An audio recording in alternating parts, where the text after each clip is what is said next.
body integrity identity disorder. Your brain tells you that you're supposed to be more disabled than you actually are. Missing piece. I found Missing Piece very engaging, very jarring. I did find, although I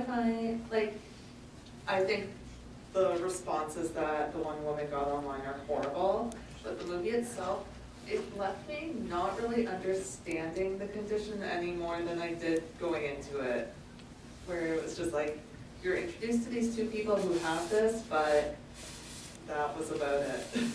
For sure, they try to talk about the dictionary definition, and they have professionals talking about what it is, but it's really hard to wrap your head around, except that it's a set of experiences that these people are brave enough to talk about in a concept that is probably incredibly taboo. I just looked from a scientific point of view, like I'm just amazed by how complex the human mind is.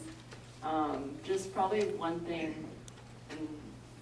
in the human brain would change the entire outlook of someone. To them, they're probably seeing the world so differently from us. To them, it's just not, we think it's crazy that they think this way, but to them, it's how they are.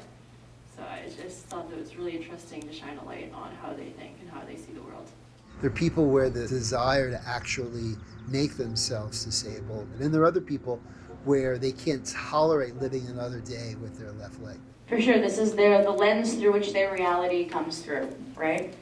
And it is interesting to see. And that's the whole point of documentary, to show you a part of the world you might not be exposed to on your daily interaction. One little problem I had with is that I think the very first thing they were talking about is, she was saying, these are the ways people want to kill me.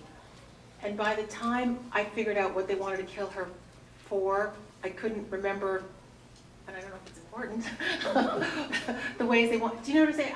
I wish that part would have been closer to the end, because I found myself getting distracted about halfway through trying to remember what she said right at the very beginning, because I didn't have enough background at the beginning. Does that make sense? I have a feeling that's a device for the hooking of the audience. Like, you start off with, people want to kill me, and you're like, oh my goodness, why? And then, but I do understand, that's a very strong comment to start off with, and it can just lock you in, and it can carry over down the film. It does work to engage the audience, but that's a valid point, that it can throw you for a loop later. Cinematography, I do like that. The mutes and maces that we saw in the film. But I guess that was Arizona or someplace like that where that was shot. So that was interesting to look at, yes, and the other footage in the snow and the mountains. It was some nice outdoor shots in the film, yes. Yeah, they had a nice, interesting juxtaposition there where they showed him, this person doing a puzzle and talking about how, like, they don't know if they could go through with anything drastic because there are parts of their lives they can't see, living without. And then they also show him putting the bottle cap on a bottle. It's a very interesting juxtaposition of things.